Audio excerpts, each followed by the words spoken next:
Chapter 5 The Very Wide and Open Spaces. Old Man Winter, after covering the land with a good blanket of snow, kept his grip on a cold that averaged from 0 to 10 below, and a few days when it skidded down to 40 and then 50 below. There was no thawing nor warm spells, and that was good, for the stock, being hardened to the cold, would have only weakened from the warm spells, and suffered more when cold weather would come on again. As it was, and the way it stayed cold well over the season, when spring did come there was no doubt about it. It came gradual, and as every living thing would wish it, and when one fine early morning a meadow lark lit on a branch not far from Virginia's half-opened window, and sang to a tune that could have well been understood as, "Why, girl, you're sleeping your life away," that girl of a sudden woke and sat up in bed to more appreciate the song. It was the first meadow lark she'd heard that spring, and it created a great feeling to listen to it, like one being freed from Old Man Winter's grip, and warm breezes and green lands was ahead.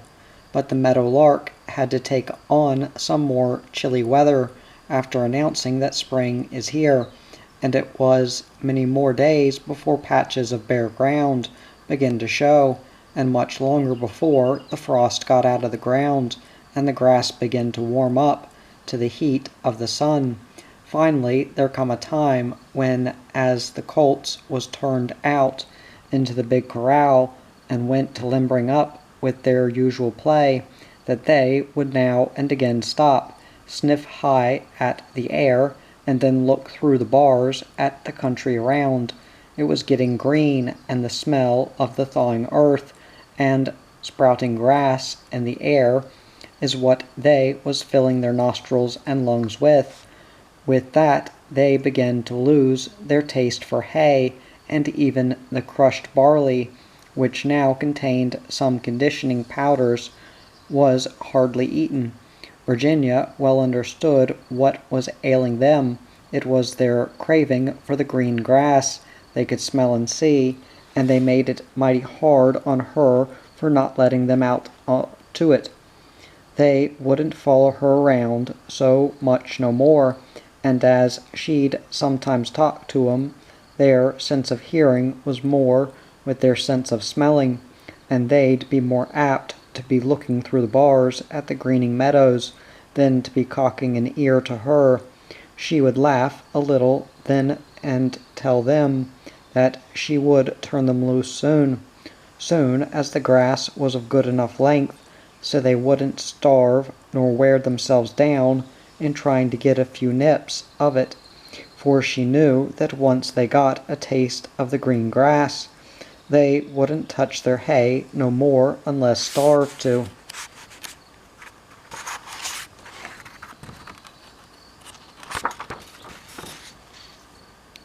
It, nor hardly the grain, and the grass they could get wouldn't be near enough to do 'em, not for a while yet.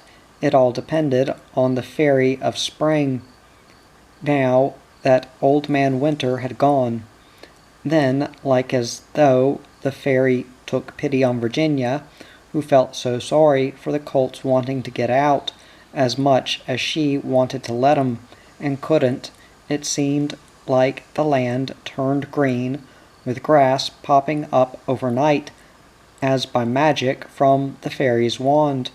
A few warm nights and days when the snow line got higher up the tall mountains, and all began to grow and bud, and then one fine morning as the meadow larks sang to the tune, "It's high time to be out now," Virginia went down to the big corral where the colts had passed the long winter, and opened one big gate wide.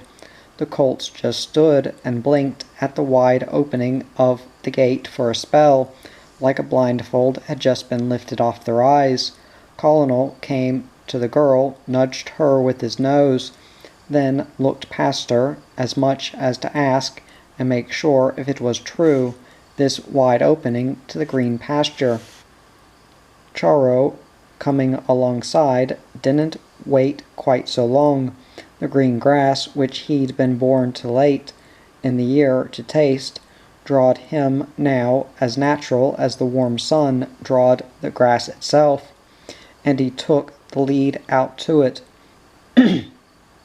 Colonel followed then, and once through the gate and out in the big pasture, he was at first for kicking up his heels and having a good run, but soon as he put his nose down to the earth and got a whiff of the green grass, that stopped him, as though he'd of a sudden took root right there. It had been the same with Charo, and now the two went to enjoying the first blades of green, like they'd never enjoyed anything so before. Virginia, watching 'em, was also having as much enjoyment in doing just that as the colts was with their grazing, perching herself on top of the high corral fence, her back to the warm sun. She watched 'em for near an hour, and during that time a few of Cal's top horses, including a couple of Virginia's, trotted up to see what the newcomers was. There was some pleasant excitement as the colts and grown-ups met, and for the time the grazing was forgotten as all went to running and playing, which was part of getting acquainted, and finally getting out of sight beyond willow thickets as they played and run. Virginia got down from the corral, went into the stable, saddled one of her horses, which she'd kept up, and rode away from the ranch towards the center of the big valley, for she also wanted to enjoy the spring air and sun. To make the riding more interesting, she never went out for idle riding. There was work to be done which was much to her liking, and fitted well with that time of the year. As she got further down the valley and through sunny openings amongst willow and cottonwood groves, little white-faced calves began to jump up and scamper away from where they'd been sunning themselves. The youngest would only raise up, blink at her, stand and watch her ride by, some so curious they would follow for a ways. Then there was others, a day or two old, which, hid by their mothers, would flatten to the ground at the sound of her horse's hoofs as she came near, and wouldn't even wiggle an ear if she rode by.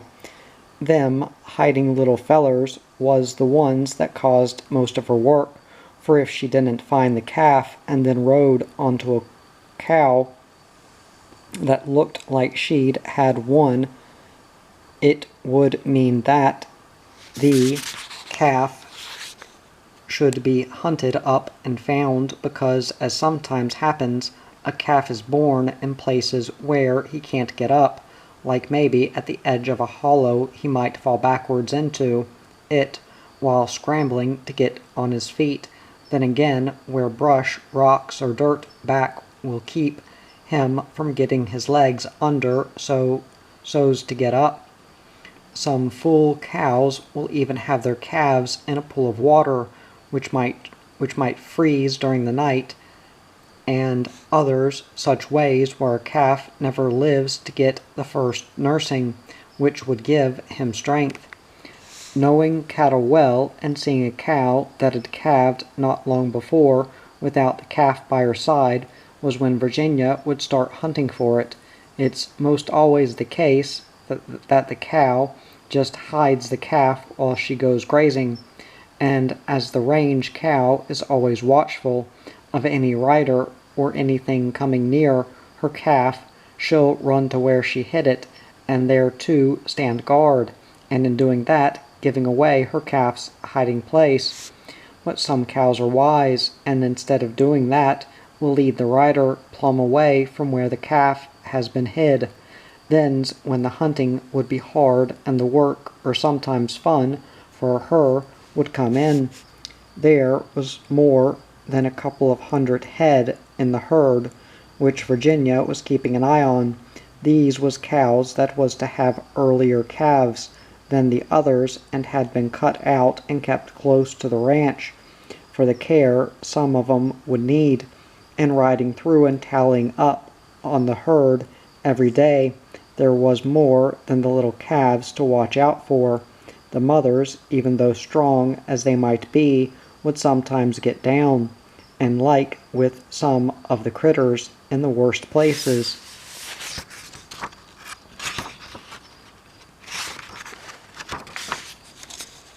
they could find as though they wanted to commit suicide. Most of that work she could handle with the help of her good saddle horse and a rope, and it was seldom she'd need any help from other riders or ranch hands.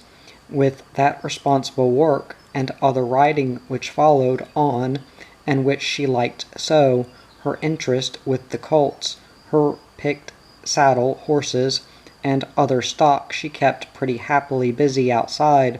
Then there was the inside too, in the big ranch house, and with the cheerful company of faithful Anne, who'd about taken a mother's place in her affections. She chatted while sometimes helping her with the housework, arranging it, sewing, and then with some of the mysteries of cooking, reading of evenings with the company of her dad.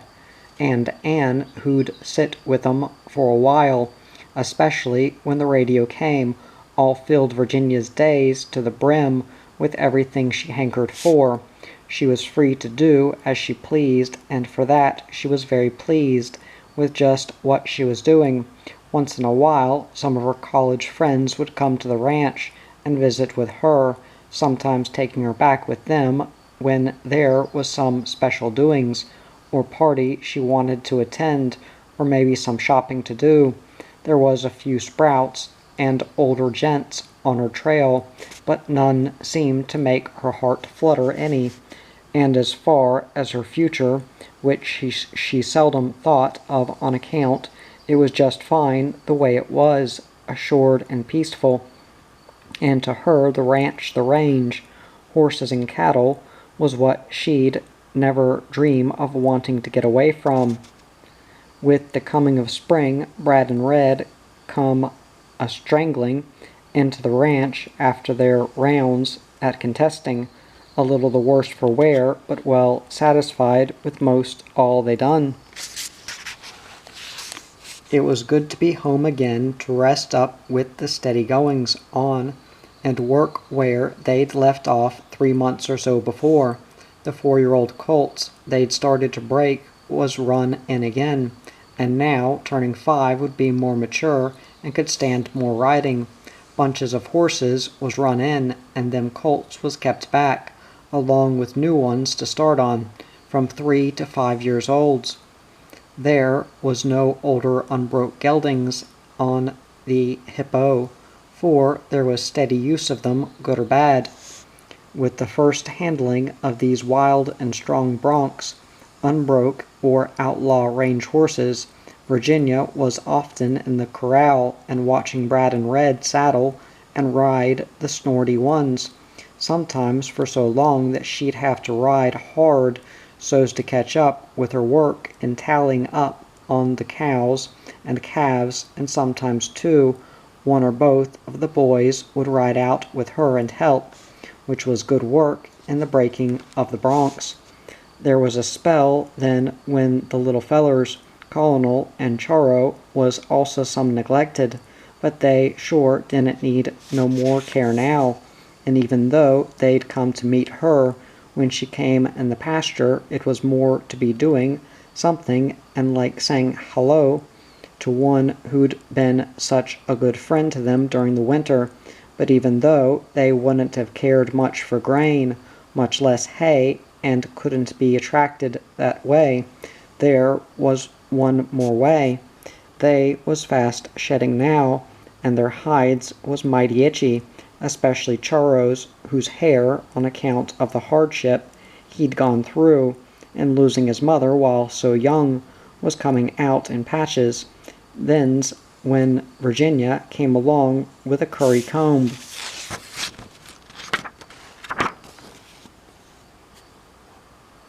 and stiff brush and gave each good goings over. Right then that beat any of whatever else she might have given 'em. She would spend quite a bit of time doing that most every day, and when in a couple of weeks' time they got slick and shiny and no more winter hair was left, they still hankered for more scratching, because then the flies began to come, from the near invisible nose flies to the big black bulldogs, which would light on top center of a horse's rump, where he could hardly get at 'em, and often draw blood. There is other parts where swarms of stinging little flies keep a-coming to as fast as a horse can swish 'em away, and sometimes make a long raw sore. That's back of the front legs, along the center of the belly. The colts being pestered with most all kinds of flies that would now more than welcome the sight of Virginia, coming in the pasture during the long evenings. They'd break into a lope to meet her then, crowd her and one another to be the first and get the most scratching, and being the little wild colt Charo was now as tame as the gentle-bred colonel. He was just as nosy in getting his full share of the scratching. With the stiff brush, Virginia would go to work on 'em, and the positions the colts would sometimes twist themselves into to get the most advantage of the scratching was comical. She would work on 'em until her arms about gave out. Then, spreading a healing and powerful salve of her own dad's mixing, where the flies would be the most irritating, and which would be sure to keep them away until the next evening. The colts, seeming all relieved, would then go to grazing. Brad happened to catch her hard at work on the colts that way one evening, had to laugh some as he watched her from the corrals. Then he started towards her. She seen him coming, packing a long grin on his face. She smiled back, and being her arms was getting tired, she could use him. "Just in time, Brad," she says, handing him the brush. "My arms have given out. These spoiled ones seem to be getting bigger and need more scratching every day." "Which one have you been working on?" Brad asked, taking the brush. "Both of 'em at the same time, as much as I can. If I work on only one, the other would sure tramp me down." Brad was in the pasture to help her in most every evening after that. He was about sure she'd be there at that time too, as long as there'd be any flies to bother the colts, and them flies would be sure to last until late the next fall. The two met in the pasture that way for quite a spell, and with the meetings and conversation they got to be much looked forward to by both. It was during one of them that while Brad was brushing Colonel's fine mane, Virginia, watching him and the easy way he was doing it, remarked, "He's getting very pretty, isn't he?" "Sure is," Brad grinned. "Always was."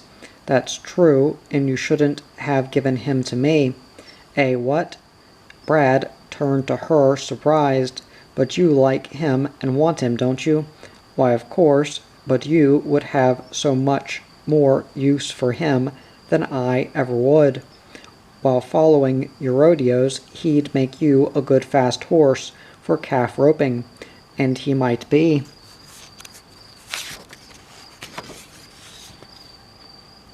fast enough so he could be used in the regular races, at least the relay races."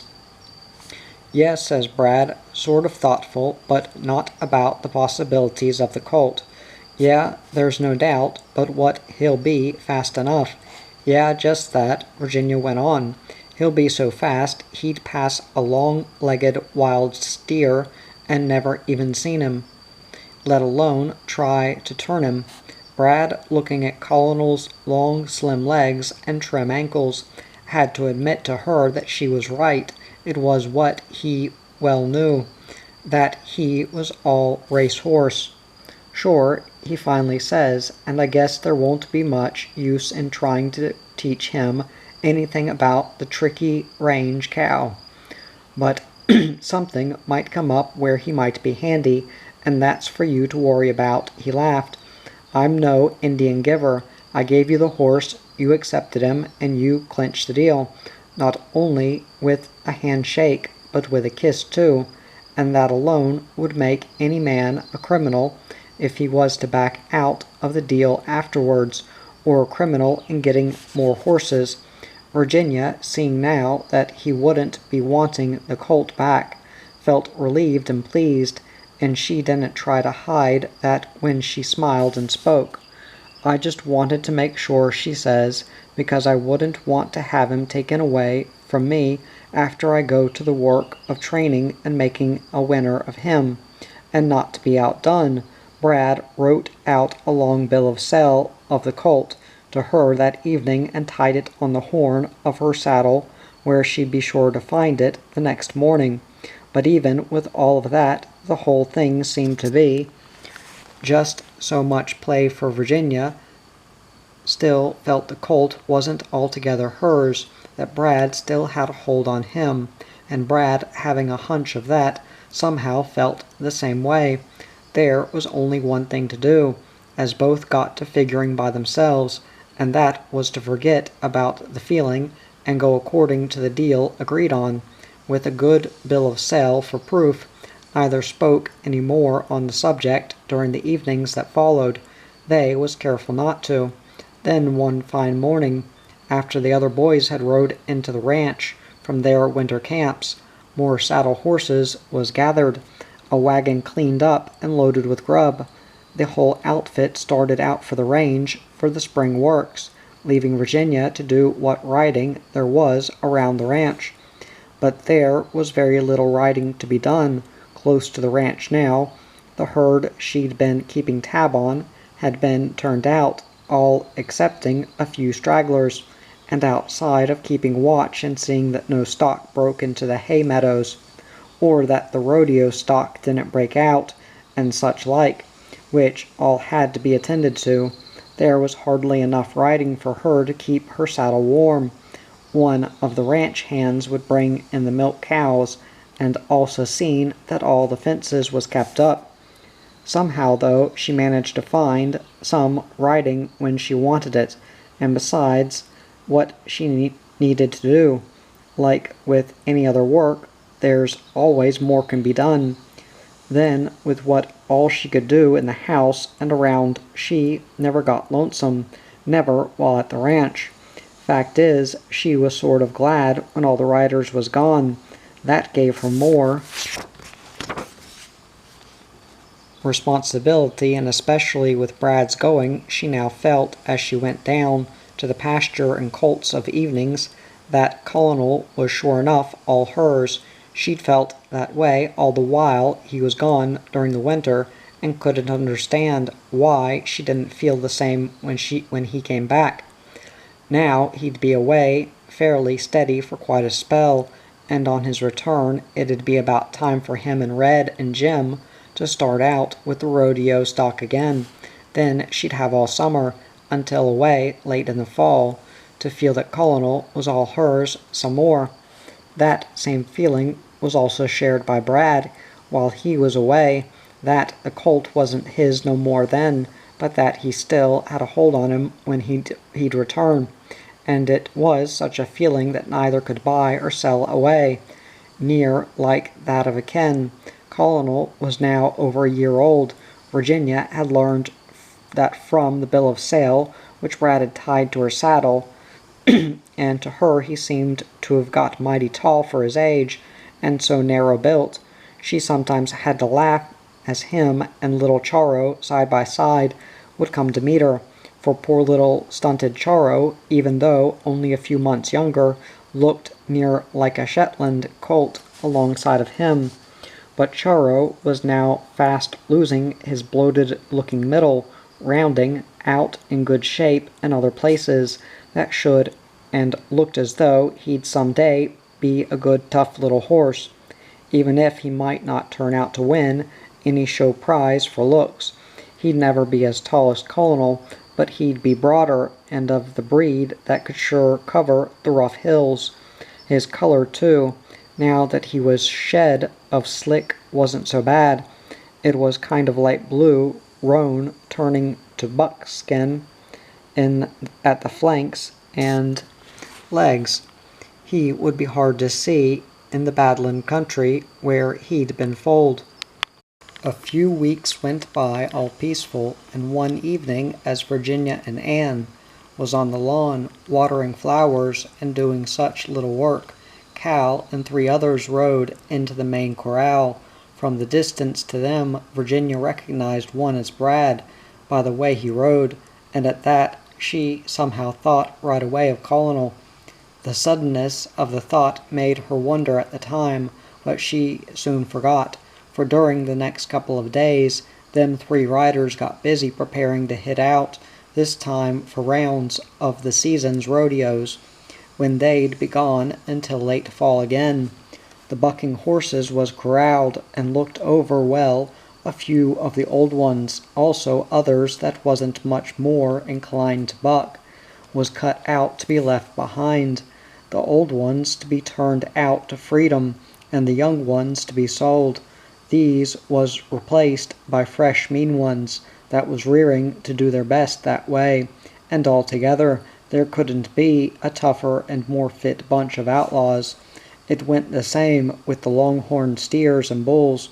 There was no need of wasting motion to drop a hat for them to fight, and they was near out of shape with the lumps of fat they was packing too, fat to really do well in the arenas, but they'd lose some of that with the traveling and shipping, and would then be in fine condition to do their best at their worst. 2 more riders came to take them out, and as it would take 3 days for the cattle to reach the shipping point, they was started 1 day ahead. It would take only 2 for the horses to make the same distance, and early the following morning Brad and Red and Jim started out with the buckers.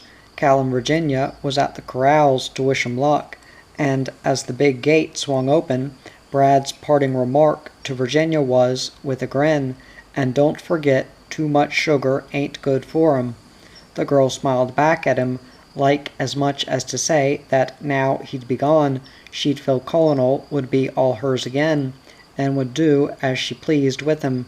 She understood that his remark was only in a joking way, along with the little dig that he still had something to say about the colt, for he knew that she'd never gave Colonel or any of her horses sugar.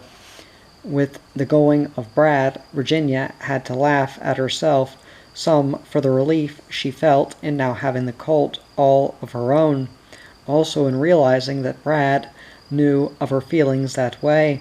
That soon went out of her mind as she once again took full possession of Colonel, and put him through his paces, which was to do nothing but hunt his own shade, water, and reach down for the clover and blue joint which made up the sod of the good-sized pasture.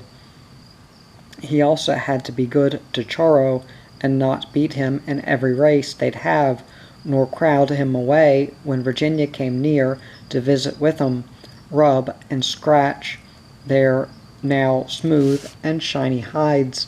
Summer came on with the regular routine of the ranch going well, Virginia now having no more studying to do, and preparing for winter's terms at college, had more time to be riding with her dad, and sometimes would be gone 2 and 3 days with him on big outside circle of the range, visiting neighboring cowfolks the while and bringing back what stock might have strayed.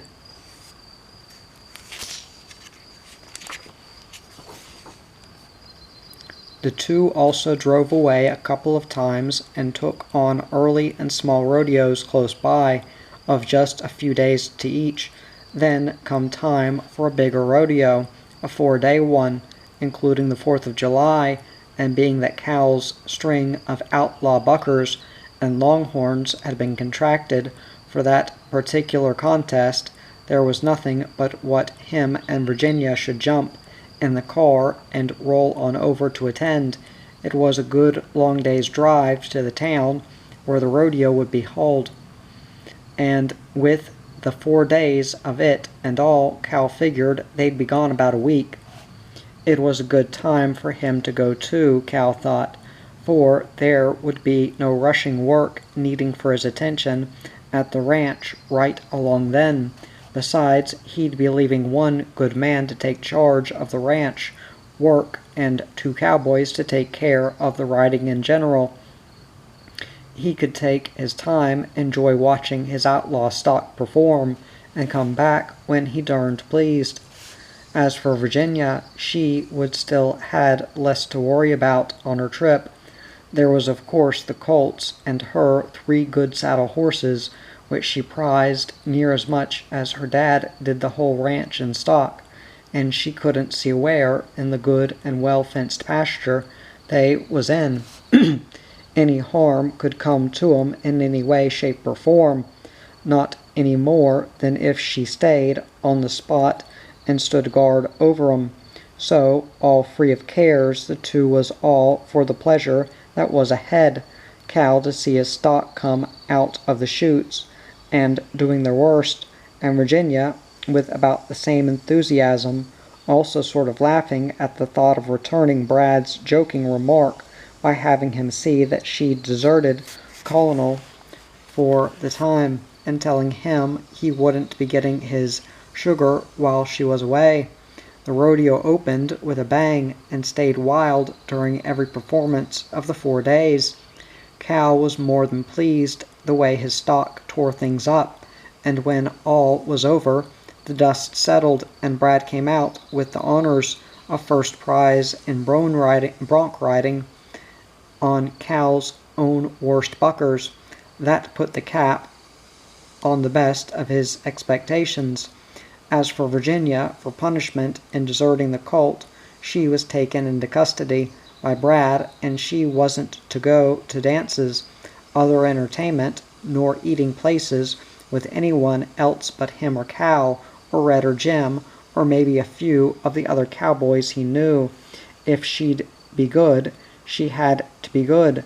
They was 2 tired but very pleased people when Cal and Virginia drove into the ranch late during the night of the day after the rodeo was over, and the girl didn't at all hear the early chirping of the birds when the next morning come. Cal didn't do much better, and as the 2 gathered for the late breakfast Anne had fixed for 'em, they sort of went over the few fast days of the rodeo with her, telling her of what a great contest it had been. Brad winning first prize in bronc riding, Red first in bulldogging, and Jim second in steer riding and roping, and so on. Anne was pleased to know and listened well, but seemed to be staying away in the kitchen more than she had before, especially after they'd returned from a trip, when she'd be anxious to hear all they had to say. Her smile wasn't all there, either, when she'd be told of some funny things that happened during the rodeo, and Virginia, finally noticing her strange lack of interest, got to wondering. She wondered some more as Anne sort of dodged her every look, but she only kept quiet at that, finished her breakfast, and waited until her dad was through and went outside. "What is it, Anne?" Virginia asked, soon as Cal was out of hearing. "Something wrong?" "Well, not exactly," says Anne, who now seemed anxious to speak. "It's just that Colonel and the other little colt with him got out of the pasture and got away. Mr. Jack, the cowboy who done the riding at the ranch, says they got away a couple of days before he missed 'em. Then he seen where 2 gates had been left open like a purpose." Virginia tried to keep calm. "When was it they got away, do you know, Anne, and who could have left the gates open?" "Mr. Jack says he figured it was about a day after you left, as far as he could tell. This young town feller your dad hired some time back, the one who wanted to learn to be a cowboy, is the one who left the gates open. Anne was quick to get to the boy's rescue there, but he realized what a bad mistake he'd made. She went on, and he right away told Mr. Jack about it, but it was too late then. The colts had a couple of days' head start. Virginia tried to cheer herself with the hope that they couldn't have gone far, maybe no farther than the first bunch of horses on the horse range, and would just wander around there. But Anne sort of shattered that hope when she went on to say that Jack had rode the whole horse range without seeing any sign of 'em. He didn't want to stay away from the ranch, she said, but he did, and stayed 2 days, and one night rode well into the wild horse country and still couldn't see any sign of 'em. So he decided to wait till you folks come back, and then ride the country well. From what Jack says," Anne went on, "them colts are sure enough in the wild horse country, with some wild bunch, but I wouldn't worry too much about 'em, Virginia. Virginia didn't wait to hear any more. She dashed away to her bedroom and went to reaching for her riding clothes. Chapter 6. Badlands and Lions. As much as it had been a puzzle and confusing to Colonel when he'd been loaded in the horse trailer and whizzed away from his home pastures some 8 months past, the long scary ride on the train amongst the strange horses afterwards, then the winter at the ranch and all, this which he was now experiencing was near as much of a puzzle and confusing, this being a way out in a wild country, and nothing to stop him from roaming on and on. Little Charo had been the first one to notice the pasture gate being opened. This only left him into a big field, where stock was kept off, and hay would later be cut and stacked for the winter's feeding. But with the colts' natural curiosity, and as they went to exploring and rambling over the big field, Charo found another gate, and there he took the lead once more, through the last opening, to the big outside, and freedom. That was the last fence, and the little wild colt, feeling the openness in his blood, the sense any wild creature keeps, even though maybe raised in captivity, stuck his nose in the air, smelled of the earth, and looked all around, near like a freedom-loving human released from prison, and even more appreciating, for there was more freedom bred in one drop of his blood than there could be in all of any human being. The air and warm breezes had been the same in the good green pasture and field he'd just left, but now out of them it was like freedom, and that's all needs to be said, for that can't be described. Little Charo took the lead in a slow walk, sniffing at near every bush he passed, and once in a while stopped to look all round him. He zigzagged considerable as he went, followed none of the plain trails that was along the fence bordering the ranch, and went across many after leaving it, but with all his aimless-like traveling, he was heading straight for one direction, that of his home range, and where his wild horse instinct drawed him. With Colonel there was an entirely different feeling.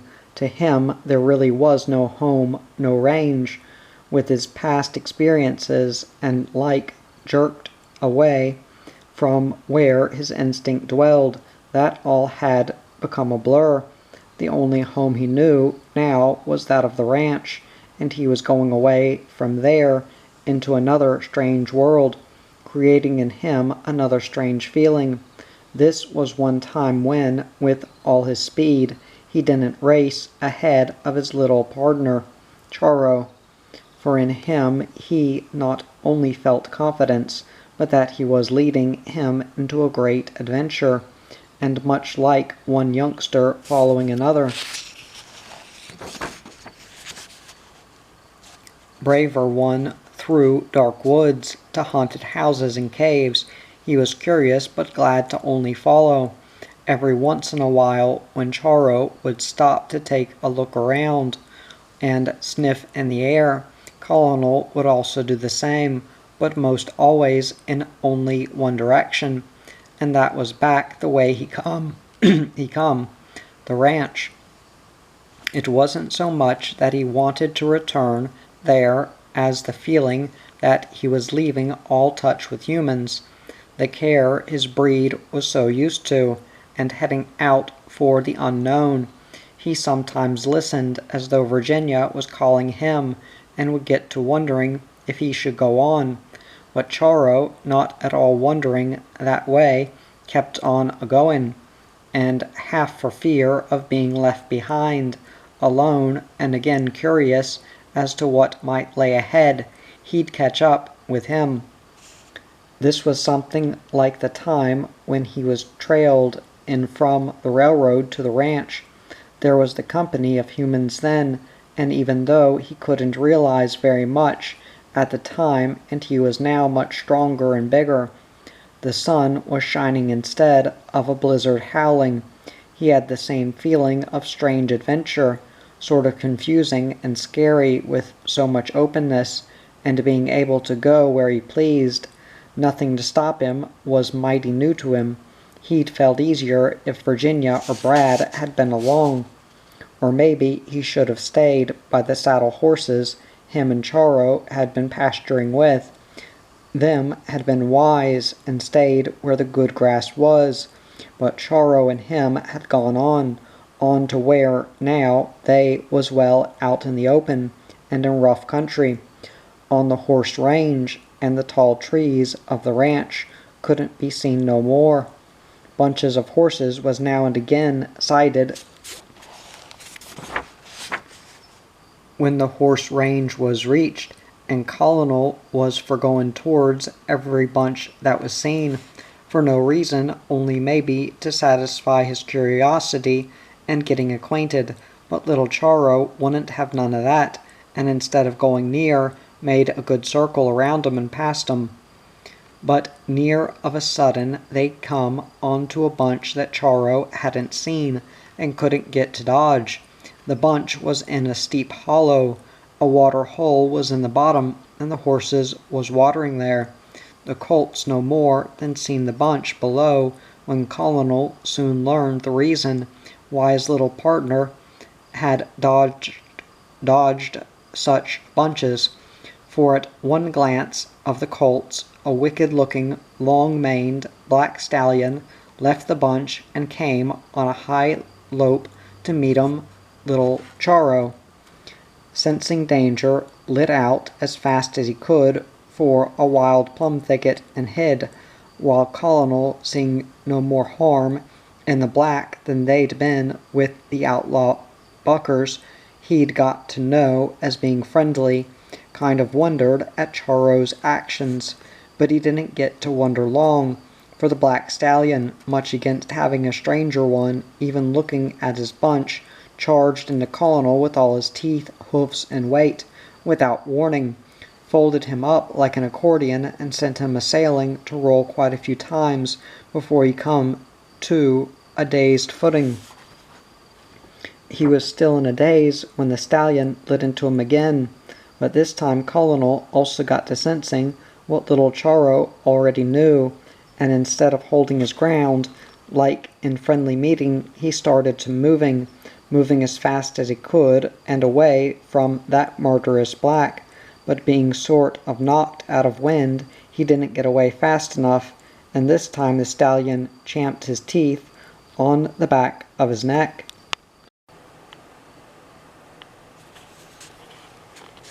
The fact that Colonel was now trying to slip away was all that saved him from a broken neck.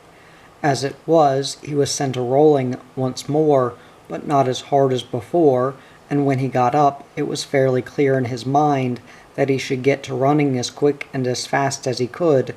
That he did, but the stallion would not would have got him again. Only maybe it was only by chance, but little Charo showed himself about then and attracted the stallion's attention, and that saved Colonel's neck. The black stopped just long enough to investigate little Charo, which by then had again got in the thick of the thorny plum thicket, and where the openings was too low for the big horse to follow. Besides, Charo was still too much of a colt for the stallion to get after. By the time the black got through his investigation, Colonel was away at a safe distance and still a-going. The stallion looked his direction, shook his head in defiance and warning, and went back to his bunch down by the water hole. Colonel's size had been his downfall there.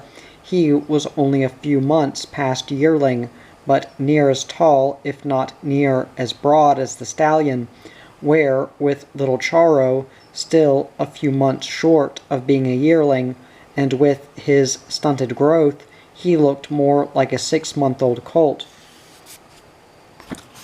But the wild instinct of his past generations wasn't stunted any, neither was his brain, and now, with the good care of the past winter, he could well follow on the trail of his ancestors again.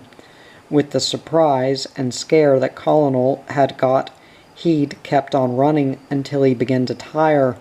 When he finally slowed down and then stopped, he was quite some distance from where he'd met the stallion and left Charo. And looking around some, he seen he was well on his way back to the ranch.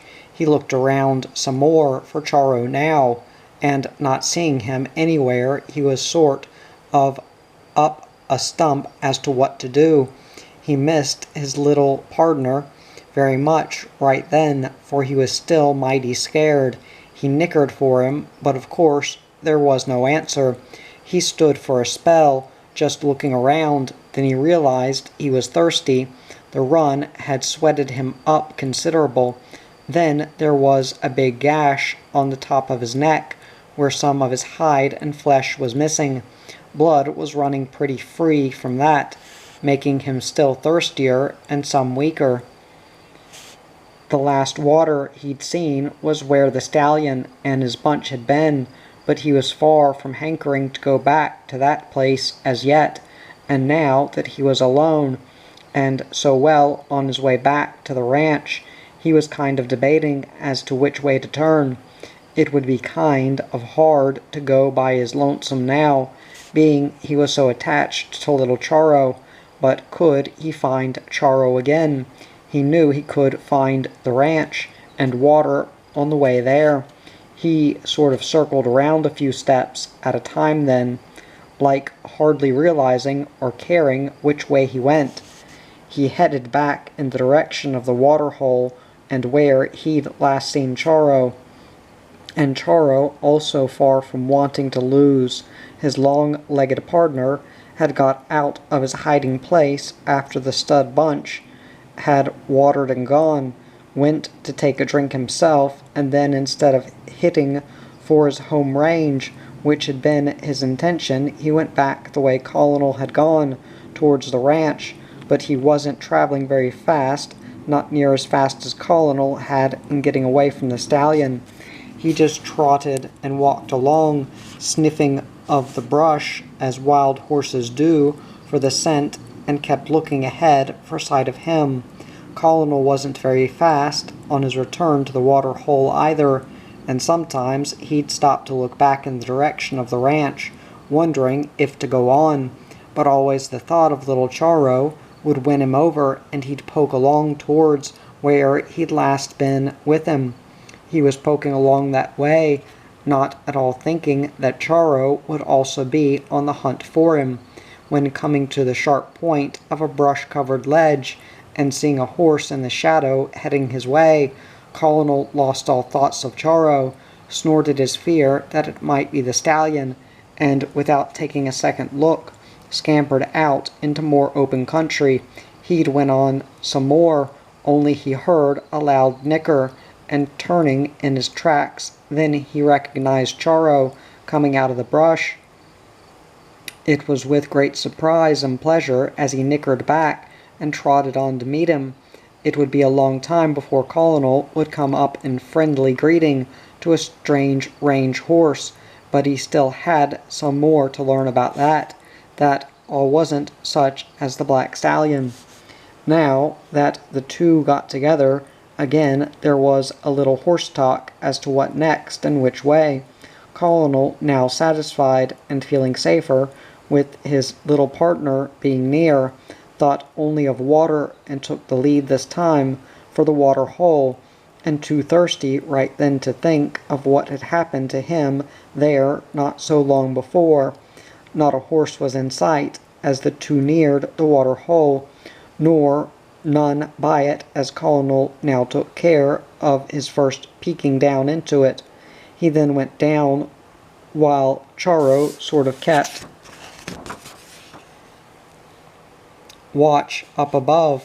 Colonel quenched his thirst some, and now he'd done one thing which he'd never done before and which surprised him as much as how good it felt. He got down to his knees at the edge of the muddy water hole, then on his side, and went on rolling in the few inches of water and sticky mud. The flies is what had decided him to do that. They'd been pestering him considerable, especially the raw gash on his neck, and where the blood streamed down along it. The water and sticky mud felt good, and he wallowed in it with the same enjoyment as a mud hen would, and done about as good a job plastering himself. When he stood up, he was all of a buckskin color, with mud, not at all like the thoroughbred he was and the son of the great Montezuma. But that sure didn't worry him any right then.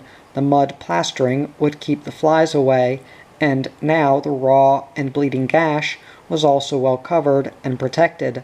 It would still be when the mud dried and caked, so that would most of his body. He went further into the pool, took a few more swallows of clearer water, and now, more refreshed, went up out of the hole to join little Charo, ready to travel on some more. Charo took the lead from there on, and now, from his experience with the stallion, Colonel had of a sudden realized that it would be well for him to follow that little feller's lead mighty close and not go ahead of him, if he wanted to stay altogether, to dodge when he did and do all as he did in the future. They traveled along, grazing as they went, and it was good when night come, and they got up high on a little strip of bench land, where the strong grass was aplenty, and a cool breeze fanned their hides. They rested there their first night away from the ranch, and whether it was from being some tired, or getting a faint realization of the great feeling of freedom, Colonel was very satisfied, even after that day's experience and stinging of his hurts, for that all went with the spirit of adventure, a sort of spice which made freedom sort of exciting, where there's no law and the main protection is wisdom, alertness, speed, and strength. There may be sudden death, or sometimes long lean spells, during droughts and hard winters, but that can also happen to the domestic and stabled animal, and besides, them being burdened with hard work or training, there's none of the great freedom doing as pleases, or rolling in the mud and such like, which goes with freedom. They stayed on the high bench all that night. When the sun came up, they looked around as they sunned themselves, and listened at the faint noises of the wild which they could hear for a long ways in the stillness of the morning. They could also see for many miles all around them, and finally, stretching themselves from their standing position, they started on the move again, Charo taking the lead down over the edge of the high land, and headed for the most broken up, unnatural and spooky-looking country Colonel had ever seen. It looked as though the devil himself had done the carving of that land, and the coloring, running in strips from sun bright to night dark, varied so it was mighty all colorful, but also like as if the devil still kept the fires burning there. To look at the land from the high bench where the colts had been, a stranger would think it waterless, grassless, and that not a breathing thing could live in it. It would seem as some mighty pretty and just as awful a country, a wild stretch to look at and pass on by from a good distance, but getting down into the depth of that country as the colts was doing now, the stranger would have been surprised and seen big tufts of strong grass amongst the crags, and in scattering patches of scrub brush of all kinds. There was also water, little springs bubbling up out of the earth or seeping through lava rock ledges. Them springs was far apart, and some very poisonous, as the bleached bones of animals around them would show. There was also game in that country, such as rabbit and deer, and that made it good country for mountain lion and coyote, especially the lion, for along with that game was also wild horses, and there's no meat the lion likes better than that of a yearling colt. It was the wild horse country, the lion's lair, and taking the place of the devil himself, and there's where, in the heart of that country, Charo and Colonel was trailing. The lion had picked that country for the same reason the wild horse had. It was their last refuge from the crowding of the human, and they'd been throwed together that way, the same as floods makes all races scramble for high points. After getting down over the rim of the high bench and into the unpromising-looking land, Colonel sort of felt that a big gate had closed after him and would keep him from ever coming back, that he would become a different kind of a horse, and real adventure would now begin. The strangeness of the country, of course, had a lot to do with making him feel that way, but as he wound around steep, needle-like pinnacles in following Charo, where it sometimes looked as though the bottom was a mile down, and no place for solid footing while skirting the steep places, he felt that the adventuring was sure enough beginning. There was places where he more than hesitated, and stopped, hardly thinking he could make it, and it was at such times as he watched Charo going on unconcerned-like that he wished he had such short legs as he had or could handle his own long ones as well. When he'd come to such places, he'd look up or down for some way of getting around, but there seldom was, and one time when he did try getting around such a dangerous place, he of a sudden found himself bogged down to his belly in dry-looking earth. It was dry but full of air pockets and powdery, and when he struggled to get out of there he went a-rolling down the side of the pinnacle, all the way down to the bottom, and a few more such powdery places along the way was all that checked him from a mighty hard landing at the bottom. There was another instance that reminded him of how he should follow little Charo, if he could, and do as he did. Where Charo got all his knowledge was of course not from his mother's teachings, for he hadn't been with her long enough, but it was from her blood and breeding. He'd inherited her instinct, which was that of the wild horse, like with any other wild animal, and even though he still had plenty to learn, this which he did know or felt would stand him in mighty good stead, and give him a big advantage over the tall, turf-bred colt which followed his lead. Colonel, of course, had his own inheritance and instinct, but not of the kind that fitted where he was, no more than Charo's would with the turf of such doings, but it sure wasn't Colonel's fault to be where he was, and what he'd come to, scary places and doings. He'd also liked mighty well to have been on good level earth, and amongst all he was bred for. He hadn't cared to leave his home away to the east, but that couldn't be helped. And later, when he'd got used to the ranch and left it, it wasn't because he really wanted to, because he didn't know any better. Then the sense of freedom gave him a strange feeling, and he wanted to know more about it, naturally. But little Charo was the guilty one there, for without him taking the lead, Colonel would have stayed with the saddle horses at the ranch. But it was too late now, for Colonel had sort of burned his bridges behind him, as the saying goes. He wouldn't have tried to come back on the same trail Charo had taken him, and he sure wouldn't try any other for fear it might be still worse. He wouldn't leave Charo anyhow, not now no more. So as it was, Colonel would have to make the best of his freedom, even if he'd sometimes come to wish he was in some safe corral or paddock and humans was near. That strange and exciting feeling of freedom and adventure got to sort of wearing out on him as the days went by, especially after another very exciting experience one fine day. Him and Charo was grazing on a steep and lava-terraced side of a hill, when for no reason that Colonel could see, Charo of a sudden raised his head, looked above to a ledge, snorted, and at once scrambled down the steep hill, like the very devil was after him, and Colonel, now having well learned that such quick action from Charo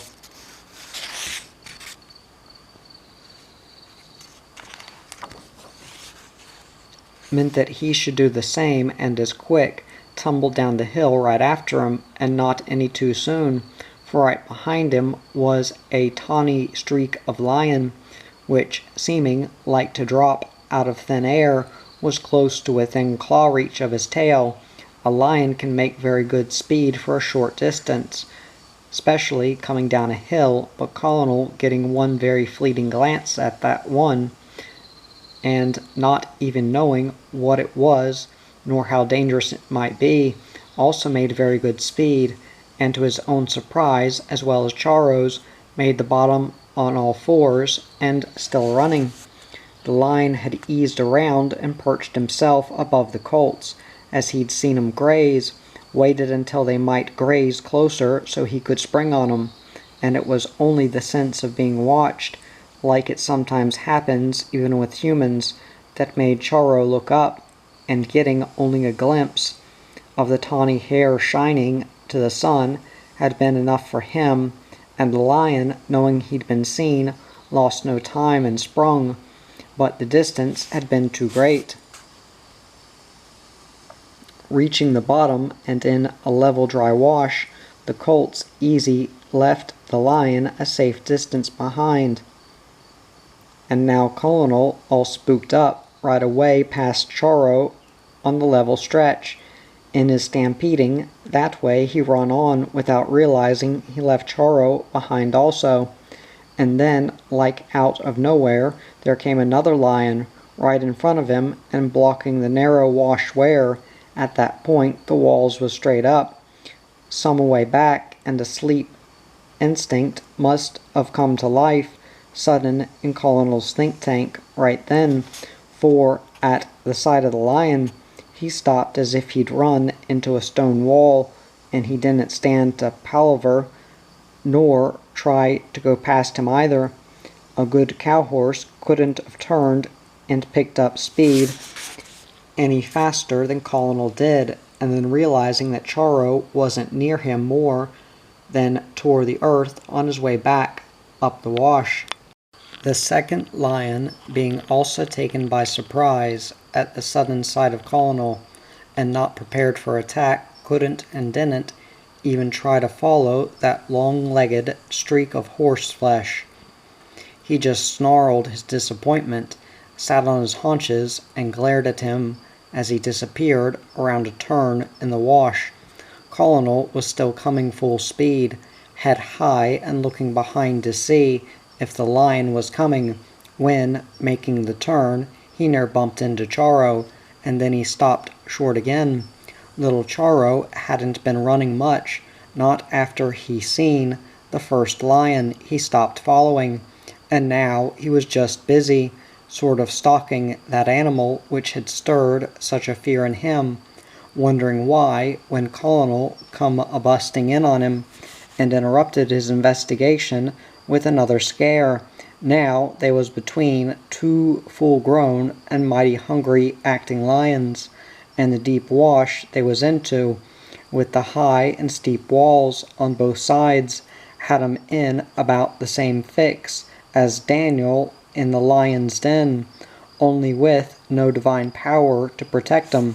But little Charo didn't seem to be much scared, and that sort of calmed Colonel some.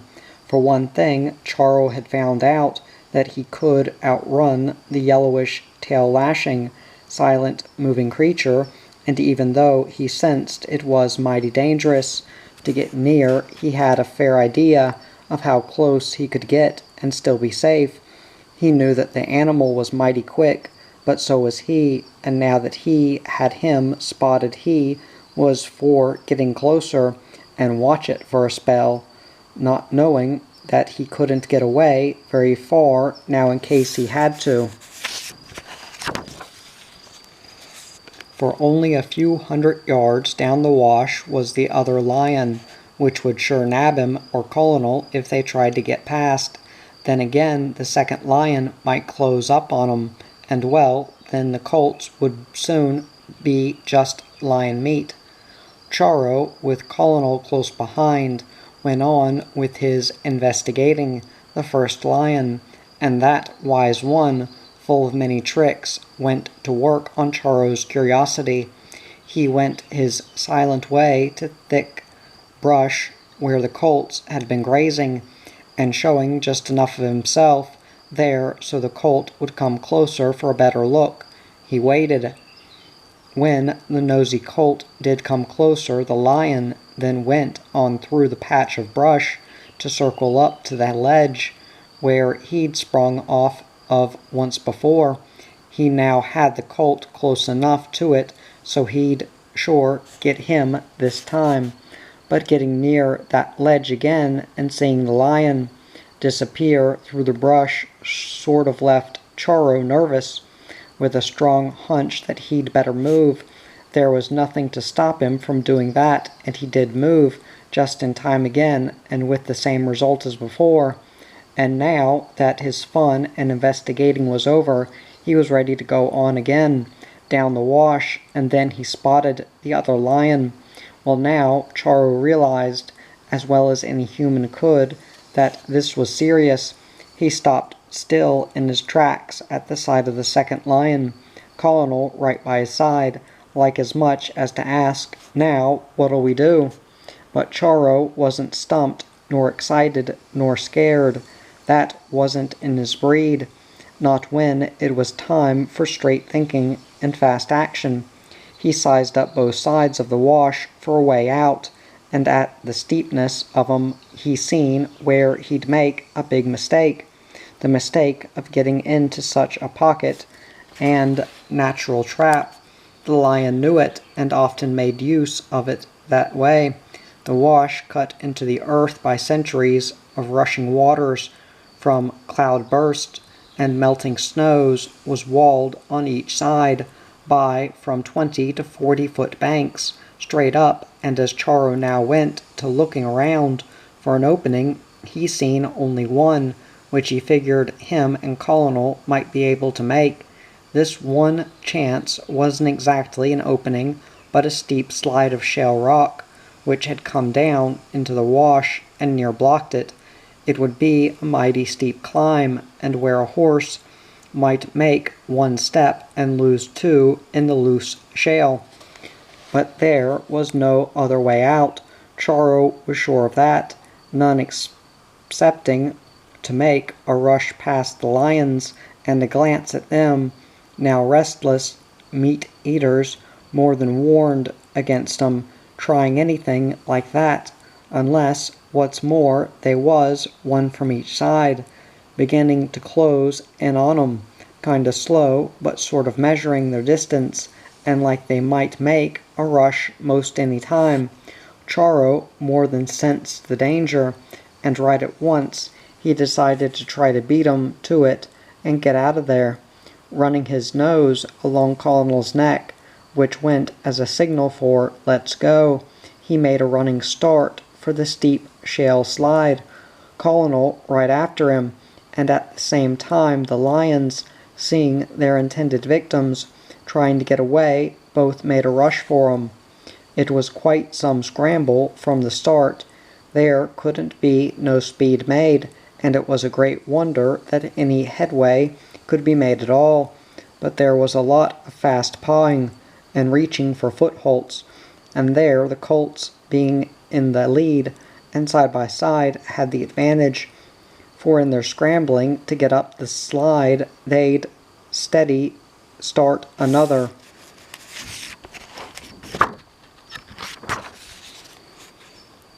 which the lions had to buck up against, along with the loose sharp rock that the colts' hoofs sent a-flying their way. They couldn't get no footing either in the sliding shale, and was at times near buried in it. Their lunging didn't get 'em no closer to the colts, and with the pelting of the flying sharp shale they couldn't dodge, and which more than hindered their seeing, they finally had to let up, and to figure on some other way of getting their prey. As the lions watched the colts struggling up, slow but steady, and making it impossible for them to follow, they knew there was no way of getting at 'em, not unless they went up or down the wash, got out and above the colts before they could get off the slide above the wash and on solid footing. Once the colts got there, the lions wouldn't have no chance, and now they wouldn't have the time to get around and above before the colts did. But there was still hope and another chance for the lions. The colts, struggling, sliding, and fighting their way up, was near to where they could get off the slide to the edge of the wash and on more solid footing. When stopping for a much-needed breathing spell, Charo once again raised his head in surprise and snorted his fear, for to the side of the slide, and where he figured on getting off of it to solid ground, he seen a shining to the sun behind some low brush the tops of rounded heads and flattened ears of two more lions. He didn't make no wild dash away from there this time, and now it looked like him and Colonel was sure enough done for. Lions on top of the slide and lions at the bottom. Colonel, on account of Charo being between, didn't get to see the lions at the top, and only wondering what Charo was snorting at, kept ready to keep up with every move he made. Charo was again doing some tall figuring, sizing up the steep lay of the land and the positions of the meat-eaters, and was about stumped as to what to do, when the lions at the bottom made him decide to do something, and mighty quick, for now that the colts was standing still, and there was no more sliding shale to hinder 'em, they lunged and went to springing for them, and that started things, with the colts stirring a heap more shale to sliding and flying, and that soon sent 'em back to the bottom. It was a great wonder the colts didn't also go back down in their desperate try, and taking the one chance, which was sure a desperate one, for Charo had decided to try the other side of the slide, the opposite from where the lions above was, and it was a mighty dangerous place, for once there, and one might misstep, meant a 30-foot straight fall to the bottom of the wash, and the lions there. But there was no choice now, and as scary as the spot to safety would be to cross it, wasn't as scary as the lions at the bottom and top. In his mightiest lunging and scrambling, Charo finally made it to the steep edge, and sort of balanced there for a few seconds, before going on and making room for Colonel, who also was doing some tall scrambling close to him, and now had more fear of the lions than he did of the scary place. He didn't hesitate, and that was all that saved him. But the odds was sure against him, and for a time it looked like he was a gone gosling, and would sure fall over backwards, stretched his long neck, and seeming like to even use his chin, and down from the steep place, but he got to his knees to grab some holt. He finally made it up to the side of Charo, his heart beating fit to bust. There the two stood for a spell, now feeling at last safe from the lions, and went to taking long breaths of much-needed wind. They'd made it.